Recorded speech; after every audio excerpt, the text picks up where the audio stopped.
Yo! Yo! Yo! Somehow, it keeps getting better. Somehow, this keeps going on an upward trajectory. This was perhaps the greatest reveal, maybe the greatest singular moment I have ever experienced in all of fiction. Are you freaking joking right now?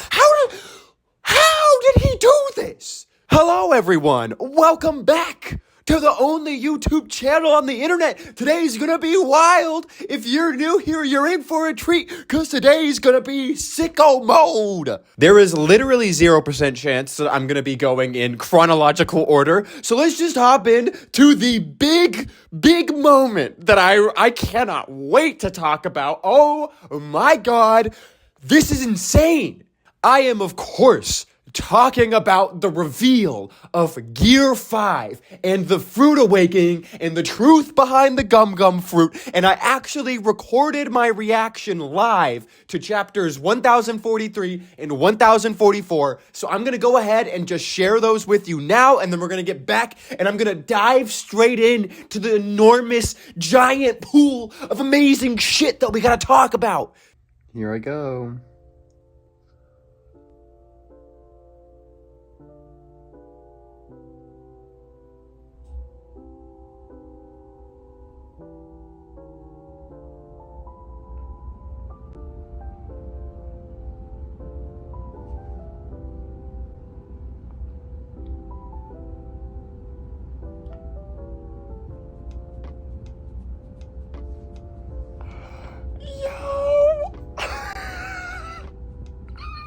Yep, next chapter. Oh yeah.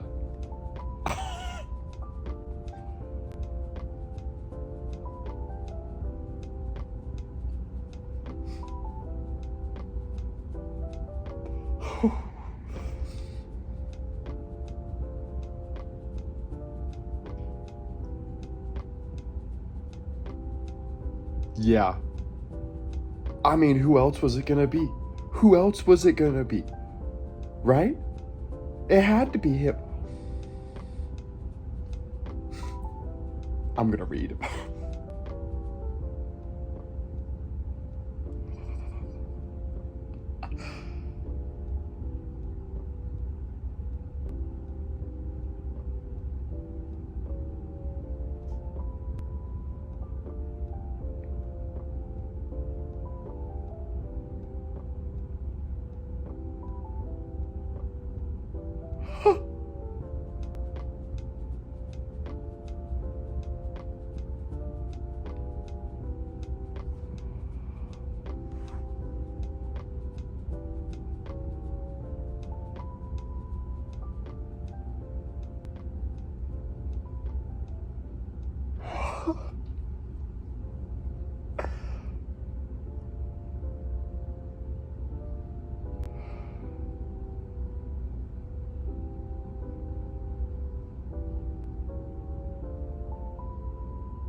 Jesus fucking Christ. Holy shit.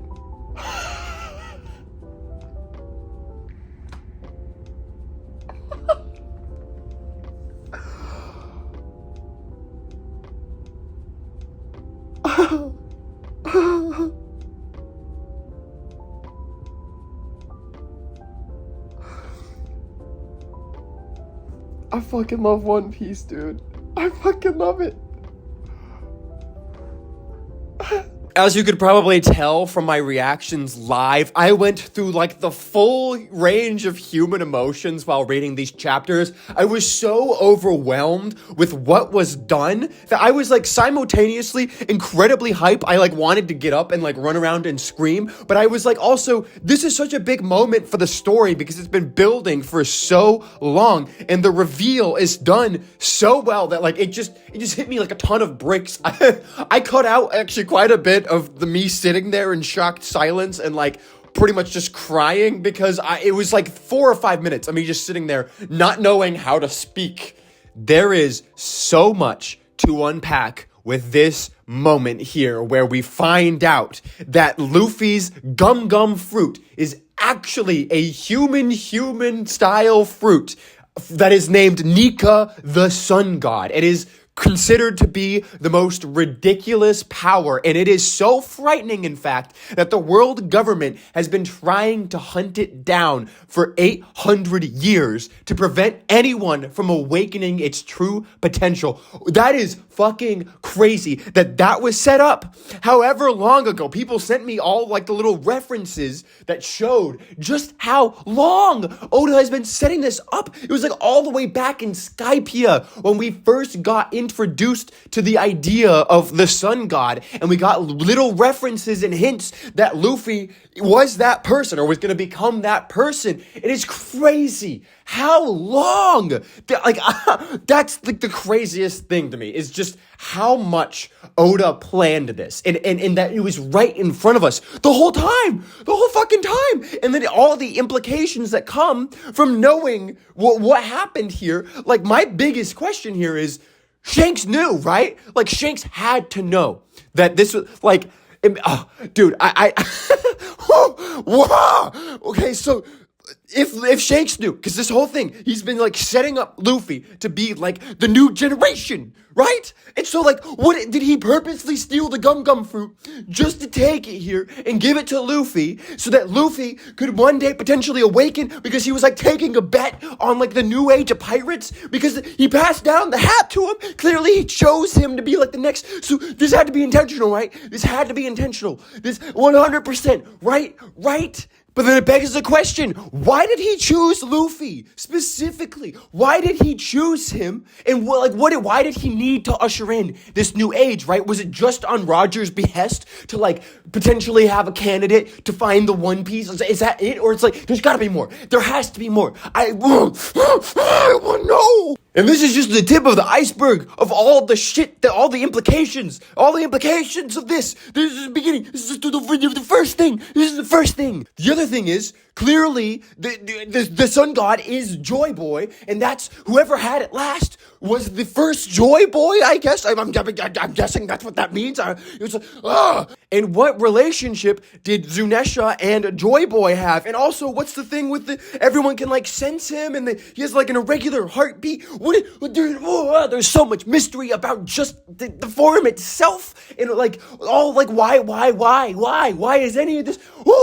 What is happening? Also, if this devil fruit awakening is Joy Boy, if that's what it is, it's like whoever can awaken this devil fruit power is Joy Boy, how the fuck would they know that it was gonna happen exactly 800 years in the future when Luffy would awaken that power? Like how would anybody know that? There's so much like that. It's crazy because again, I talked about this just 2 videos ago when Roger sees the One Piece and he laughs. This is a perfect example of exactly what I talked about in that video, where it's you get an answer, and this is a big answer. This is a big reveal, and this is something that like explains so many things, and it reveals so much about the story, but yet it gives us so many questions on top of it. All the shit I'm talking about right now is stuff that I have no idea what any of it could be.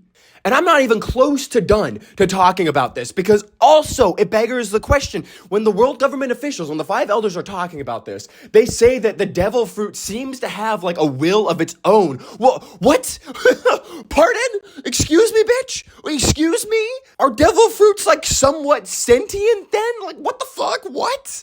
And if that's the case, perhaps was Shanks just like looking around for like potential candidates, waiting to see who would eat the devil fruit, and like whoever it was, like the devil fruit chose them? Is it like the wand choosing the wizard? Is that what the fuck this is? God, dude, I'm sure there's even more stuff right now that I'm not thinking about, that I've like have questions about regarding all of this. But really, I just want to talk about the entire reveal and the way that it's pulled off, because I haven't even gotten to that yet. The reveal of Luffy's awakening is perfectly done, where they set up that the world government is for some reason going to Zou. For some reason, something about Zunesha heading to Wano and Wano opening its borders, because there's Pluton underneath. I can't get into that yet. I cannot get into that yet. But for some reason, the world government knew some fuckery was up, and they were heading to Zou for a reason.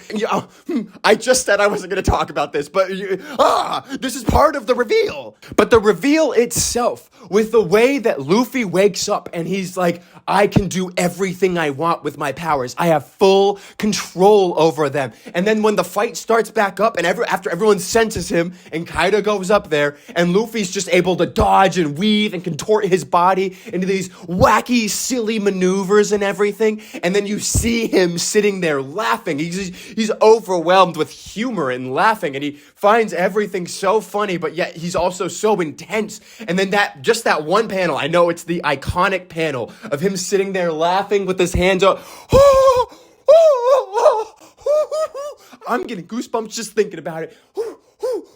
Perfect. It's perfect. It is perfection. This is peak. This is the most peak that peak has ever been. Just the design of the way he looks is so fucking cool. And then the way that the build-up all happens, and then and then the fight itself was so good. Dude, I'm standing up. I can't.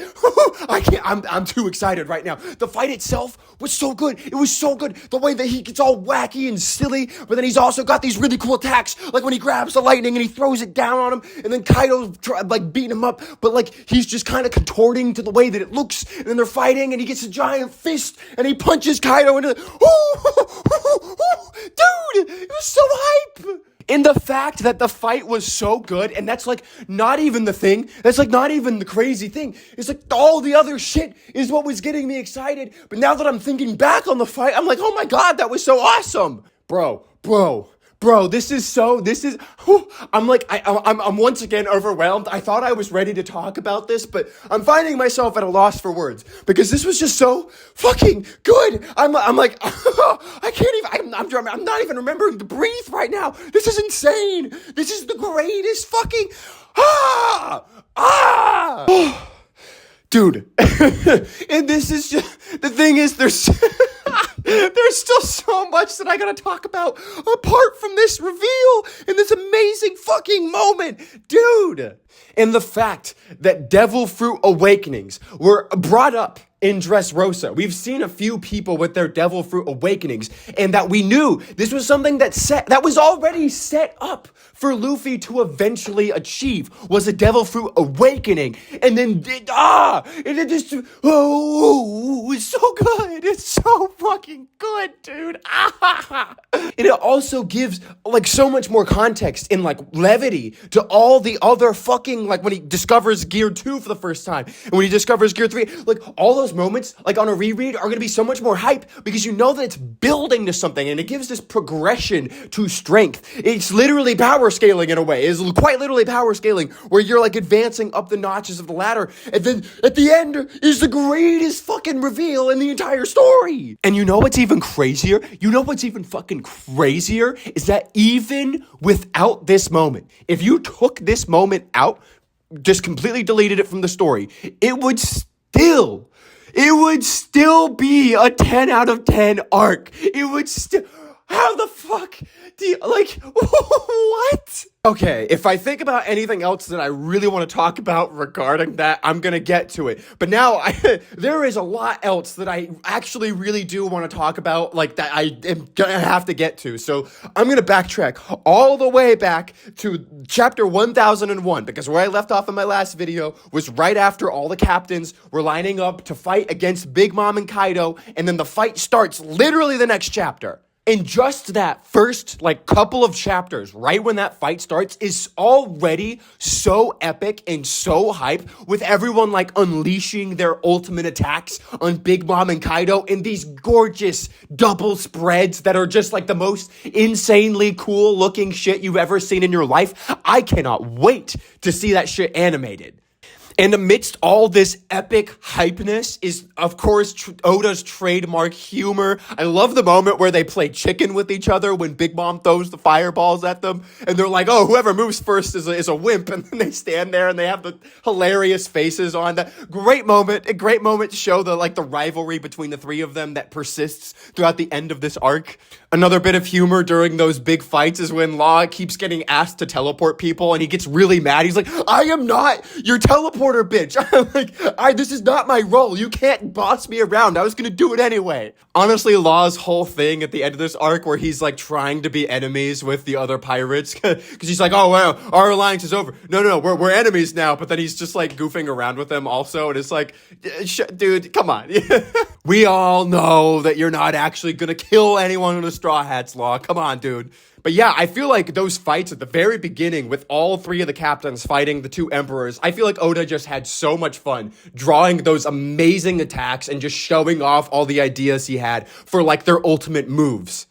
And down below, within the giant skull, there's a lot of other really great fights going on. Sanji is captured because he's the ultimate simp and he heard a woman calling for help. He gets captured by Black Maria, and since he can't kick a woman, he gets captured, and they ask him to call for Nico Robin, and they're like, oh, we're setting up a trap for her, and you're gonna call her in or die. And he's like, I'm not gonna call her in, but then he does it anyway. He calls for help because he believes in her, and he trusts in her strength, which I loved. I loved that moment because, to me, Robin is a character who ever since Enies Lobby, she's had her moments, but like, she hasn't had a lot of just like solo fights or anything. I mean, Nami's gotten her fair share of like solo fights all throughout the series, but Robin, I can't really think of like a fight she's had where it's just her like against someone else. So it was really hype to see her fight Black Maria, and the fight itself was really good. The way that Robin was bringing in all her cool attacks, and she had the enormous version of her behind herself, and they're kicking each other around. Like, it was awesome. It was awesome to see her go all out in a fight, because I don't feel like we've really seen that. And I think it was a great decision to not have Sanji be the White Knight hero yet again for a woman, and to give Robin her own moment there, to give her agency and have her be the hero here, because she's always been the one being saved for the most part. And this is her chance to step in and be the one doing that, you know? I loved it. It was around the time that this fight was going on that rat fucking bastard Orochi came back, which I don't even fully understand how he survived being beheaded. I don't know what happened there. Maybe I missed something. Maybe there was like a detail that like I was reading really fast. Maybe I missed something. I don't know. I was really upset that he was still alive. But I'm just going to talk about this real quick. His whole thing where he comes back and then he gets killed again. And then he shows back up again. Come on. Like, I just want him to be dead. But I was really satisfied that it got to be Hiyori that got to kill him in the end. And that was satisfying because she's the one that was like, closest to him for the longest time and was like suffering under his fucking oppression right next to him, and having to deal with his bullshit all the time. It was really cool to see her be the one to end him. But I just, why did he come back? There was no reason for it. I hated him so much. I'm not complaining. I just was like, I just wanted him to be dead. I did not want him to come back in any way, shape, or form. I hate his face. I hate him. I'm glad he's dead now, though. I also hated Kanjuro, who pretends to be Odin, which is a bitch move. And I'm glad he's dead, too. And I'm glad I got to be Kinemon, who killed him. Satisfying as shit. I hate Kanjuro. I hate both of them. They're two of the most hateable characters in One Piece. I despise them. Okay, so I figure now there's going to be a bunch of individual fights, so I'm just going to go person by person through their storylines in this arc, because there is a lot of individual stuff going on. I'm going to start with Sanji. Sanji has some really cool moments in this fight because he's fighting Queen. That's his big fight at the end, is he's fighting Queen, and he is having this really interesting side story going on within himself where he's worried that like his latent abilities that are now awakening within him from Germa are gonna like strip him of his humanity. I was a little unclear about what actually happened there because he like said something about like Queen awakening it within him because Queen also had like Germa powers or like he had powers that somehow were affecting Sanji. I'm not fully aware of what goes on there, but it really what I took out of it was that Sanji he encountered this dilemma here where he was like, either I can continue to accept Germa's power and I can advance within this power and become this cold, heartless, emotionless being, or I can be weak and have a heart. And of course he chooses that because, and I think it's a great moment there where he's like, which one would the future king of pirates want more? And then he chooses to like keep his heart or whatever. And I love that is the thing that like pushes him on to that decision. It's thinking about what would Luffy want. And actually, while I'm on the topic of that, Zoro and Sanji, the way that they interacted in this arc where they were like, we're doing this for Luffy. And they have that whole conversation where they're like, at the end of this, we're going to see our first glimpse of what Luffy will be like as the pirate king. And that's why we must work together and fight together right now. And that is just so heartwarming. It's so touching to see the way that over time they have continued to grow and bond with each other and with the crew as a whole, but also their relationship to Luffy as he is the captain and they are like, I've seen it described as like they are like his wings or whatever. I love that and the way that they use that as like their main motivator when they're in these fights. I actually got really emotional during that conversation between him and Zoro. Another really good conversation between Zoro and Sanji is when they're on the snails with each other, and Sanji's like, I don't know what's going to happen to me after this fight because he's still worried about Germa 66's latent powers erasing his emotions. And he's like, and if I'm acting different after all this is over, I want you to kill me. My heart, dude. And the fact that Zoro, like, deep down, he's like, I don't want to kill you, but like, I will. If you're doing this, I will follow through on your wishes. And I've been saying this for a while. I haven't talked about it a lot in my videos, but I've been thinking it at least for a while. Zoro and Sanji have never actually fully hated each other. They have always had like a brotherly bond. I've always seen it as just two siblings almost. They've never actually hated each other no matter what they said. Their actions always showed differently. And this is the prime example of that. To me, they will always be basically just brothers. Like, that's the way I see it. They're brothers who argue all the time and bicker all the time. And this was just so great. I fucking loved it, dude. And this whole subplot with Sanji's Germa 66 powers awakening was a really cool way of tying Whole Cake Island back into this arc and making that whole plot line of his family being more meaningful within this self-contained arc. I really want to talk about Zoro, but I have a lot I'm going to say about him, so I'm actually going to backtrack and talk about a few of the other members of the Straw Hats first, and then I'm going to get to Zoro, because holy shit, wow, he has some incredible moments in this arc. First off, Nami's whole plot within this was great, the way that she's kind of interacting with Zeus, and he becomes her new baton, and he turns on Big Mom, and he's like, this is how I want to be remembered, Nami, and he tries to make this big epic charge at Big Mom, and immediately gets banished to the Shadow Realm. Only Oda can make me sad over a sentient cloud. I would say that.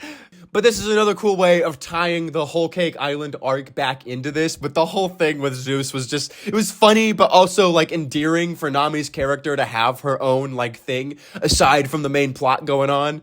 Chopper had some cool moments where he's cooking up all the cures for everyone and he's running around and he goes beast form again and actually holds his own against Queen, which is crazy to think about because Chopper typically doesn't fight like strong enemies, but that's an enemy that was giving everyone problems and Chopper was able to handle it. Frankie and Brooke have some great moments amidst these fights. Usopp has more great moments amidst these fights where he's convincing people that he's using Supreme King Haki and he's like walking around and he's basically just on the run. Him and Nami are just running away for most of this. It's really funny. And then you've got the whole side plot with Otama coming in, which I totally called way back in my first Wano episode. I was like, the whole thing where she convinced one of Kaido or one of the Chimera basically people to like follow her. I was like, that's a tool that can be used against Kaido Yamato's army, and it ended up being very useful for them. They totally would have lost without her arrival, 100%. There's also the whole Yamato thing going on. He fights Kaido, which is an awesome fight. They have the same weapon and sort of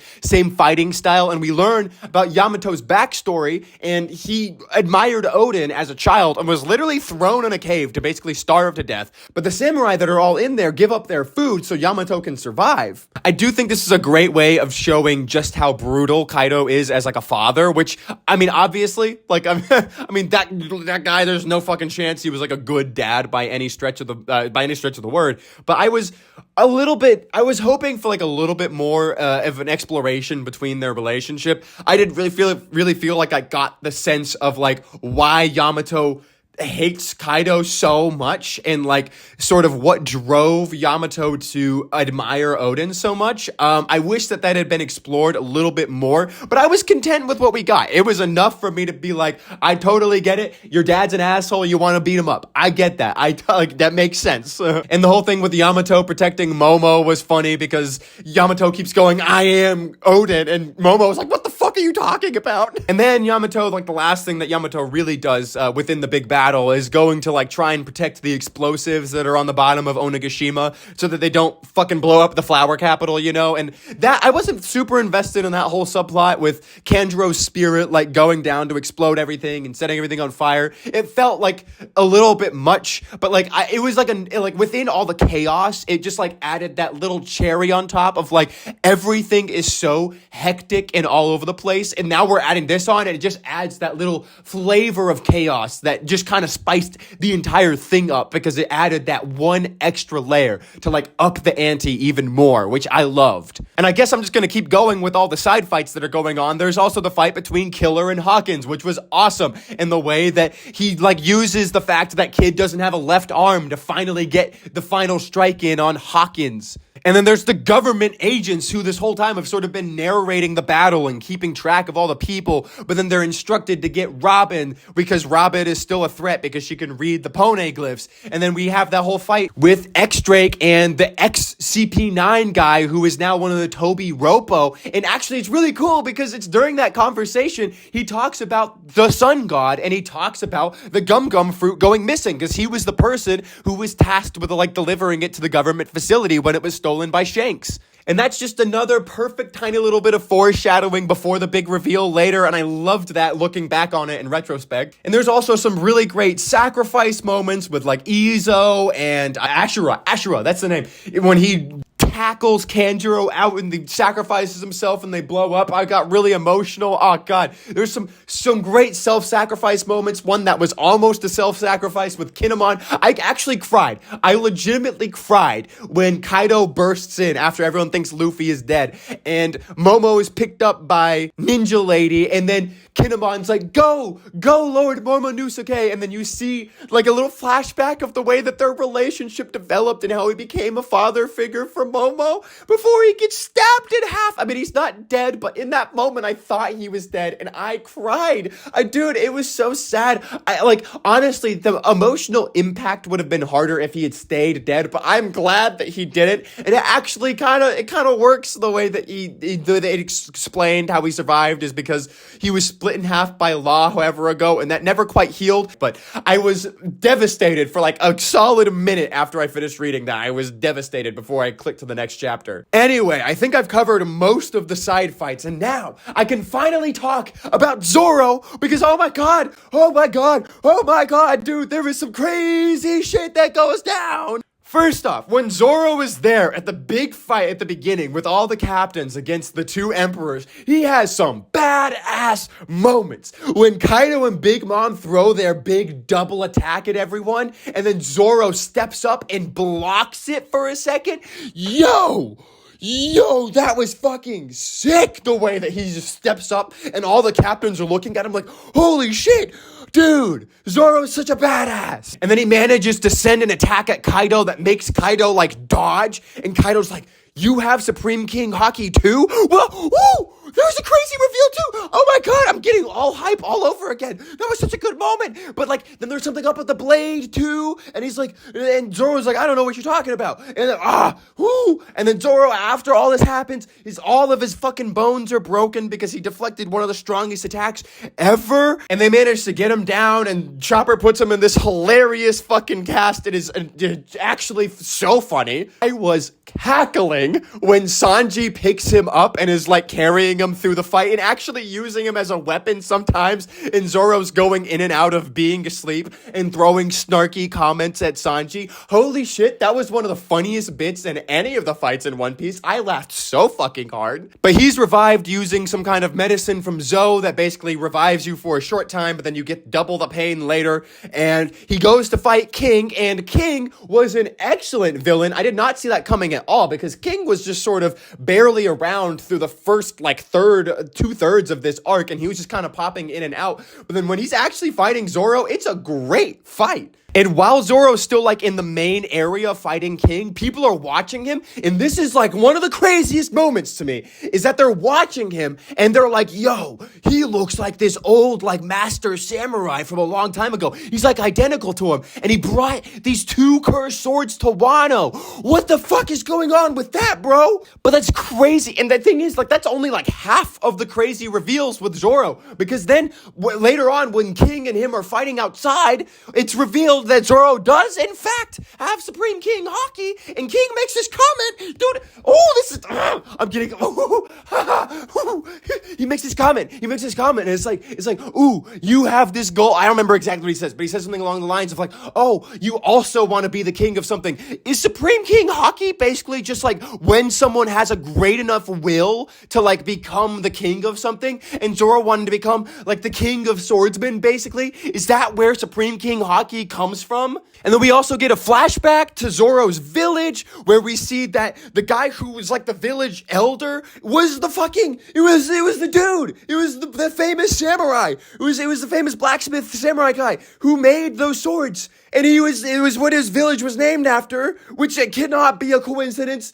It cannot be a coincidence. It cannot be. I can't wait to find out more about that. I just know Oda's cooking right now. Boy is chefing up something spicy with Zoro, with all of these little flashbacks that were thrown at us, but not fully explored. I just know he's got something in the roster waiting to throw some crazy shit at us later. And on top of that, while he's fighting King, there's more that I gotta talk about with this fight, but I'm too excited to talk about this stuff right now. While he's fighting King, he says, I guess I just have to become the king of hell, which was so fucking badass, dude. That shit was so hype. And then because you get your double the pain, Chopper's like, oh, he's gonna die. And Zoro's laying there on the ground after the fight, and he sees the Grim Reaper.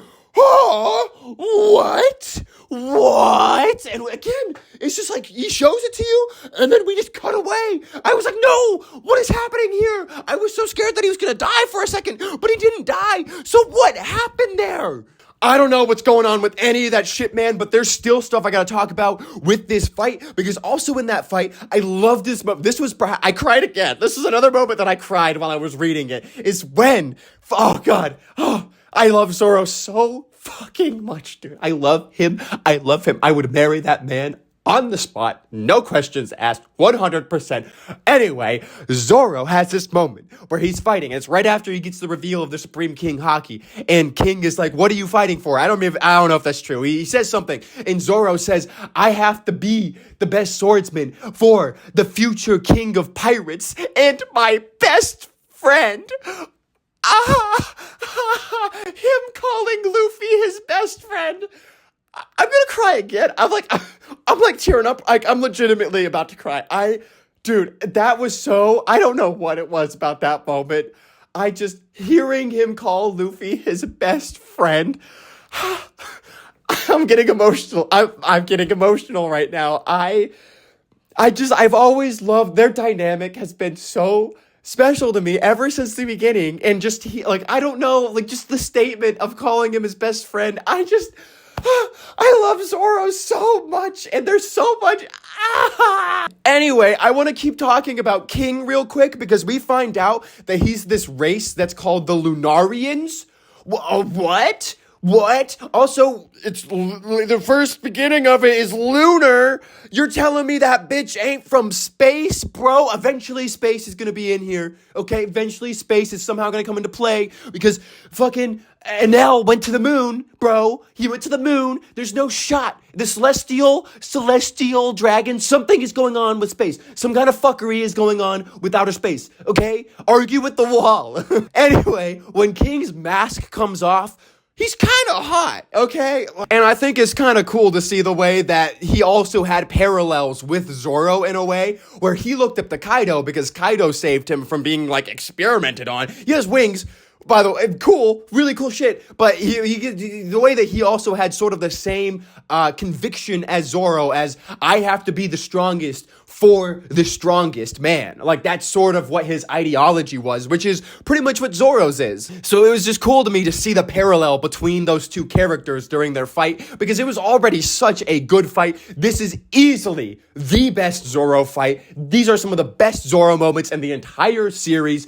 Holy shit, Oda just popped off so fucking hard with this plot line. And what's crazy is this would have been, like, literally on its own, just these moments would have already made the arc a 10 out of fucking 10. And that's not even talking about Luffy's Gear 5 reveal. Like, that's insane to me. This arc was fucking incredible. This is, like, dude, come on. This is the best arc. I will, maybe I'm wrong about that. Maybe I'm lying. I might be joking about that. I might just be riding the high right now. But right now, I'm feeling like this is the best arc so far. This shit was wild. Everything about it was insane. I still have so much I gotta talk about. Oh my god. Let me backtrack again. Or I guess actually this is after Zoro's fight, is when Law and Kid are fighting Big Mom, and this is such a good fight. The way that they keep going all out, and they kind of bring out another ultimate move. Law has this attack where he can put euthanasia on his fucking sword, and he can, like, elongate his sword, and it sends out these, like, shock waves into Big Mom's body, and then Kid can, like, apply magnetism to things and, like, send metal flying at her. It was so hype, and the way that they used their powers in tandem, and then they kept, like, reaching their limit and then pushing past it and then reaching their limit and pushing past it over and over. And then the way that the fight ends is so hype with them just, like, it was like this, dude, like, a lot of the fights in One Piece, like, unless it's like the Luffy fight, they're not exactly, like, super hype except for a couple of moments, but, like, it was just, like, chapter after chapter after chapter of, like, holy shit, this is so intense, this is so crazy, with the fight between Big Mom and Law and Kid. And it was just so cool to see two Supernovas going all out and using their powers in these ways that made so much sense with what they're capable of doing, but also just went above and beyond everything that we had seen them do. It was awesome. It was fucking awesome, dude. And amidst all of this, there's still more going on. I haven't even gotten to the actual, like, beginning of the Luffy versus Kaido fight. But amidst all of this, Momo has been brought down to the ground, and he asks what's-her-face, can never remember her name, good God, but he asks her to age him up so that his dragon form will become larger and he can use it. And this whole time, while Onigashima is slowly moving towards the flower capital, he's, like, creating these flame clouds, and he's pushing back against Onigashima, and he gets aged 20 years up. Holy shit! Dude, and it was, I'm gonna get more into that later, but it was like, Momo, you guys, like, dude, he had such good moments in these, like 50 chapters. He had some great moments. Anyway, now I feel like I gotta talk about the beginning of Luffy versus Kaido, because there are some really good moments well before the reveal. There's already some incredible moments. The beginning of this fight is ingenious. The way that Luffy is slowly gaining mastery over his fruit, where we see how his control over Haki is growing. And this is ingenious for two reasons. One, because this has been being built up since Whole Cake Island with his fight against Katakuri, where he's learning how to use his fruit better, where he's learning how to use Haki better, and then it's slowly been ramping up ever since then with each of his fights. And then at the beginning of this fight with Kaido, we see how his Haki is, like, slowly advancing step by step after the prison arc where he was already learning how to control it. And then it's slowly progressing. And then eventually we get those strikes where it's just like when we saw Roger versus Whitebeard, when they hit each other with Haki and they aren't even making contact and they just clash and then they split the clouds. And that was ingenious because it's already something we've seen. Is two people clashing and then the sky splitting. We've seen it twice now. And then to do it again is a perfect way of showing that Luffy has mastered his haki, because it is a milestone that we've already seen, that's already been established. Fucking genius, dude. And amidst this fight, there's still humor to be found, because Kaido gets drunk and then he goes through the stages of being drunk. He's like angry, or he's sad, or he's abashed. Really funny bit there, and it is something that was already established with Kaido being drunk the first time that we see him in dragon form. I loved that. He's also an alcoholic. I'm sure in a different multiverse, him and ZORO would have gotten along very well. There's also shit with Kaido where he knew about Joy Boy, which is something that, what? How did he know about Joy Boy? I'm guessing it's because he somehow learned about all the stuff the Poneglyph said, but then, he knew that Joy Boy was going to come to Wano, and it's someone he believed was going to defeat him. And it's in those final moments of the fight that he realizes finally, oh shit, it's Luffy. He is Joy Boy. This new form isn't just an awakening. It is him becoming Joy Boy. And another thing that I really appreciated about Kaido as a villain is that he is sort of the epoch of a lot of different villains' ideologies that we have been exploring ever since the beginning. Because a lot of the villains, their main ideology is the strong survive. This is introduced way back in fucking Jaya when you first meet Bellamy, where he's talking about only the strong survive. Only the strong get to choose what happens. And then, of course, we have the amazing Doflamingo monologue. We have Doflamingo himself. All these different villains have been building on that. And then sitting at the top of all of this is Kaido, who was considered to be the strongest man in the world and who embodied that ideology. And with Luffy defeating him, it is literally toppling that ideology. It is incredible the way that that's been set up for this entire story and building to this singular conflict here. This entire section here of all the fights and all the shit that goes down was incredible, 10 out of 10, perfection, and it is capped off with the incredible Gear 5 moment, which I have talked so much about it already. I'm going to try to refrain. I'm getting emotional just even picturing it in my head right now. And in my head, when I finished all of this, when I finished the giant battle, I thought to myself, okay, Wano's just going to wrap up and we're going to get some big personal moments with just characters connecting with each other because it's been building up for a while. We're probably not going to get any more crazy world building reveals or anything, and I was fucking wrong as shit, dude. I was so wrong. Actually, I am gonna backtrack real quick and talk about Gear 5 again real quick and the Nika the Sun God reveal, because this is something that I thought of yesterday and I've been thinking about it a little bit more. But the reveal here with the fact that it is the Sun God it's amazing to me. It's amazing because not just because of everything I've already talked about, but because of the symbolism of the sun that we've already been introduced to throughout this story with the coming of the dawn, the new age, the new dawn. They've said that so many times. What brings the dawn? The fucking sun, bitch. The fucking sun. And then the fishmen wanting to see the sun imagery, bro. The fucking sun imagery. Anyway, that's just a cool side point that I wanted to bring up that I thought was pretty cool. So let's move forward real quick into the wrapping up chapters of Wano, of which there is a lot to unpack. For one, the scene where Momo officially becomes the Shogun was beautiful, with him walking in and announcing victory, and no one recognizes him, and then all the samurai bow down, and he turns around and proclaims himself Shogun, and we see what he looks like, and there's so much resemblance to Odin, and it is just perfect the way that it has been building, with Momo growing into this role, but also still being a kid, and the way that he has progressed as a leader, and just the whole delivery with all the little lamps that are being sent up, with all the hopes and dreams of the people of Wano, and just this perfect moment of victory. I'm still the ending of this arc is so filled with emotion because it's been building for so long, and I cared about these characters. Dude, it was an excellent moment seeing Momo become the ruler. And then later, Luffy and ZORO wake up and they immediately yell for booze and food.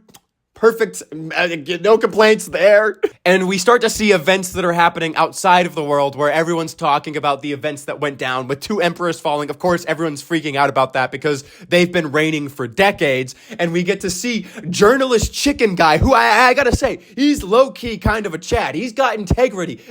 One of the last true journalists of our time. Chicken Guy, I can't remember his name, but when he's like, I'm gonna print these photos that we got of all the new captains and stuff, and they send out the new bounties, and all 3 of the captains have 3 billion berries, which is hype as shit. I was a little surprised by that because I thought for sure now that Luffy's awakened the Nika sun god power that his bounty would be fucking ridiculous. 3 billion berries is still absurd, but I thought for sure the government would put a higher bounty on him because it seems like they really want him fucking dead now that he's awakened that power. It was also around this time that we discovered that the blacksmith guy with the long nose or whatever was Odin's dad? Pardon me, bitch? I did not see that coming at all. That was a complete twist to me. It was really cool to see him reunite with Momo and Hiyori and just like have that moment of family reconnection or whatever. But really, the big thing with him is that he finds Robin during the celebration because Robin's gone and looking at the poneglyph that they had discovered, and he takes her down below with Law, and they look out and they see Wano underwater, like old Wano. And apparently natural borders were built up with the mountains on the side, and Pluton is in Wano! Pluton is in Wano! And it can only be unleashed by literally opening the borders of Wano and destroying all the walls and stuff. And I need to know, what is Pluton? What is it? What is it? What is that shit? Pluton is something we heard about all the way back in Alabasta! Dude! And now we're just fighting for it. Whoa, it's like a 900 chapters later we find out where it is. And somehow it's connected to Zunesha and the fact that Zunesha turned away because they weren't opening the borders, and somehow that's tied together. And then also it begs the question of like, why did Odin want to open the borders if it meant letting go of Pluton and opening, like, there's so many questions surrounding that. Why did Odin want that? What did he discover that made him want to unleash Pluton on the world? This world destroying weapon. What? And while all this is happening, there's a big celebration going on with fireworks and everything. And Oda is so good at the celebrations. They are always so wonderful and so heartwarming. This is no exception to that rule. I love that Kid is running up and he's like gonna attack Luffy, and Luffy just embraces him and he's like, nah, it's not time for that. We're not doing that right now. And everyone's having a great time. I love it. But while this is going down, Ryukyu shows up. I probably said that name so wrong, but it's the last Navy admiral that we haven't met yet. And this was set up like 400 chapters ago, that there was a new admiral, and we had never seen his face, and he finally shows up. I gotta say, this isn't exactly a complaint, but I was like, why did he, like, what was the point? Like, what was the point of him showing up? Because he shows up, he, like, fights all the remnants of what's left of Kaido's people, and you see that his power is, like, the forest fruit, which is pretty cool. There's pretty cool applications of it that he uses, and he's powerful, but, like, for one, how did the samurai even know that he was coming? I don't understand that. I understand that he was coming for Robin, but, like, how did they know that he was showing up? I don't know. It doesn't really matter. I was just like, that was a little weird. Maybe someone sensed him. I'm sure that's probably the explanation. If someone like used observation hockey or something and knew that he was coming. But the encounter doesn't last very long. And I was like, man, we've been building up to the reveal of this character for a while. And then he just kind of has like this very small fight and then he's gone. And I was just like, I kind of wished that the reveal of that character had been later. But I'm sure that Oda has a plan. I'm not doubting him at all. I fully trust him. I trust him so much with this story. So I was a little confused and a little underwhelmed by his arrival, but that's fine. That's fine, because while that's going on, we have some more insanity happening on the side. Because Shanks shows up Shanks is back, boys. Shanks is back on the menu. He shows back up, and he's like, oh, well, what about that, Luffy? When he sees his new bounty, yet he still doesn't want to talk to him. He still doesn't want to have that conversation, and he makes some bullshit excuse about Bartolomeo taking their shit or whatever. I don't care. I really wanted them to have that conversation. Whatever. But the big crazy thing is he's off the coast, and he sends hockey blasts at Ryukyu. I didn't know you could do that. I didn't know there was fucking sniper hockey. I didn't realize it was a thing. But the big thing is that at the very end of his appearance, he says, let's make our move. Let's claim the One Piece. Bitch, what? Who is this guy? Who is this guy he's talking to? And as I said before in my Reverie arc, who the fuck even is Shanks? What are his motivations? Why? I thought, because I'm debunking my own theory from earlier. Why? So he's going to take the One Piece? He's going to take the One Piece? What? I'm so confused by this character. Who the fuck is this guy? What does he want? I'm sure we're gonna get answers soon, right, guys? So he's gonna explain everything very soon. It's not, I only have like 12 chapters left. I'm sure that during that time, I'm gonna get all the answers about Shanks, right, guys? Anyway, there's still some really exciting shit going on. Man, dude, these last like 10 chapters, there's even less than that. It's like 6 chapters are just packed full of shit that's going on, because later, as the departure is about to happen and they leave without telling anyone, which is just classic Straw Hat behavior, but they're leaving without telling anyone, and they're getting the newspaper. This is, you know, I take it back. The Gear 5 reveal, nothing. Skishy Papa does not matter. It is unimportant. In the grand scheme of things, not important at all. It was nothing. I spit on it. It's nothing in the face of the true grand reveal of Wano, which is that Buggy D. Clown has finally become the 4th Emperor of the Sea. He has finally ascended to his throne. He's finally getting the recognition that he deserves from the world government. Buggy the Emperor has arrived. Of course, this entire story is actually about Buggy and his fight to become the Pirate King. I have been waiting for him to return. The true main character of the series is finally back, baby. And he's so powerful, in fact, that he now has 2 pretty powerful underlings, Crocodile and Mihawk. What the fuck? Like, actually, I'm serious now. What? Pardon me, bitch? What? Why are Mihawk and Crocodile working for Buggy? Excuse me? How did that happen? I'm gonna be fully, like, this is 100% serious. I am so, dead-ass serious right now. Buggy the Clown, his existence within this story is one of the greatest C-plots in the history of writing. It is incredible the way that he went from being like a chapter 5 villain who did nothing, who was a throwaway joke, who should have never re-entered the story, has now appeared and ascended to a warlord status, then to Emperor status. Are you fucking kidding me? I love it. It's so good. I love Buggy the Clown. Okay, I'm so 100% honest. I love him so much. Anyway, there's only a couple of things left for me to cover here. First off, the captains all just choose random islands to go to. There's 3 islands that they can head to from Wano, and they all just choose a random direction to go, which was really funny. And they like argue over the results, and then everyone lost the only one who makes like a rational decision or whatever. And so they're just heading somewhere random. I don't know where the Straw Hat's heading now, which is great. It's been a while since we've just had like the mystery of like, we don't know where we're going next. That's something that hasn't happened really since the beginning of the Grand Line. We haven't really had just like, oh, we're heading to the next island and we don't know what it is. That's great. I love the mystery for that. And they're supposed to be looking for someone with a burn scar.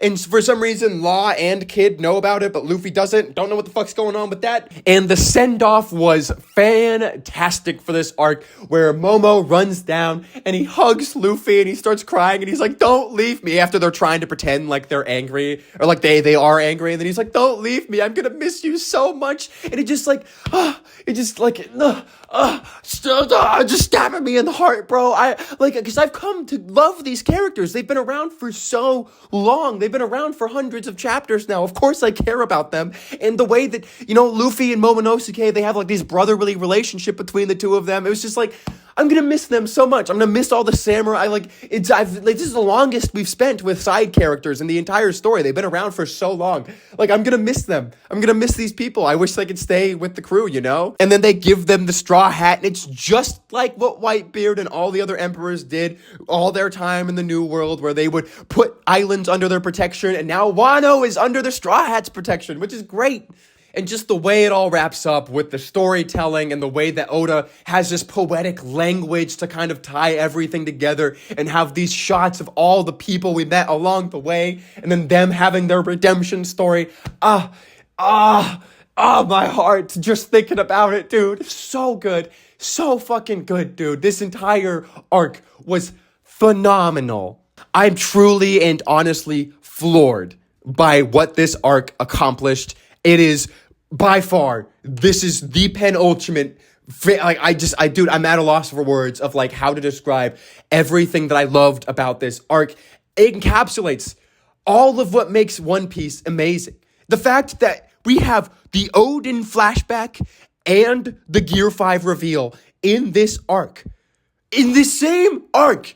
Are you fucking kidding me, dude? That's crazy. That is insane. Oda was on next level mode. He was going insano style. He was going crazy with this arc, man. I'm feeling like I'm running out of steam, man.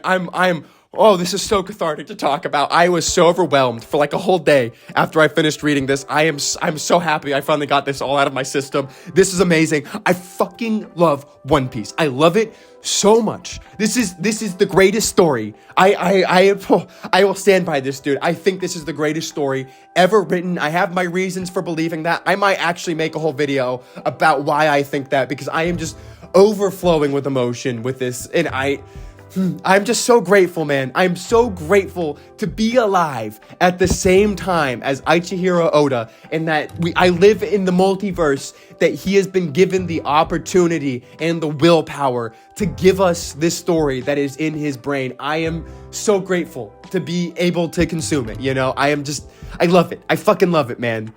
Anyway, guys, I think that's about it for this video. It's gonna be super long. I've been filming for an hour and 30 minutes. I don't know how much of that's gonna make the cut, but it's gonna be a long video one way or another. I am so excited to catch up to everybody. I only have 12 chapters left, so I've got a day left of reading. Expect that video pretty soon. I am really excited to be able to theory craft with everyone and just talk about the latest chapters, which I'm gonna be doing as soon as they drop. I'm gonna read them and make a video and have that out. So expect those videos for as long as One Piece is running, and also expect plenty of other content from me. I have a lot of One Piece related ideas that I'm gonna be getting to. I have tier lists to make. I have videos to make about certain things that I'm not going to spoil, because I have some ideas that I've been cooking up. I've been in the lab. I've been chefing a little bit. I'm on my Walter White shit right now. I've got some cool ideas for videos. I hope you guys are going to like them. I'm going to be getting to other shit. I think One Punch Man just won my poll for the next manga I'm going to be reading. I have so many ideas, and I'm so excited for the future of this channel. And I'm going to be honest, I wish I had started this channel way back when I first started One Piece, because having you guys here for the journey and being able to talk to everyone about what I'm feeling and experiencing has been so special for me. And I am so grateful that you guys interact with me and engage with me, because this is just so incredible to me to be able to share this experience with people. And I've just loved it. I've loved it. And I am so appreciative for you guys to join me, and that you care about what I have to talk about. So thank you guys for being here. And I'm so excited to catch up and be able to talk to you guys about everything else. I have been rambling for a while now, so I'm going to wrap it up. I will see you guys in the next video. And until then, I hope you're happy and healthy. I hope you're taking care of yourselves. And I'll see you next time. Goodbye. See ya. Goodbye.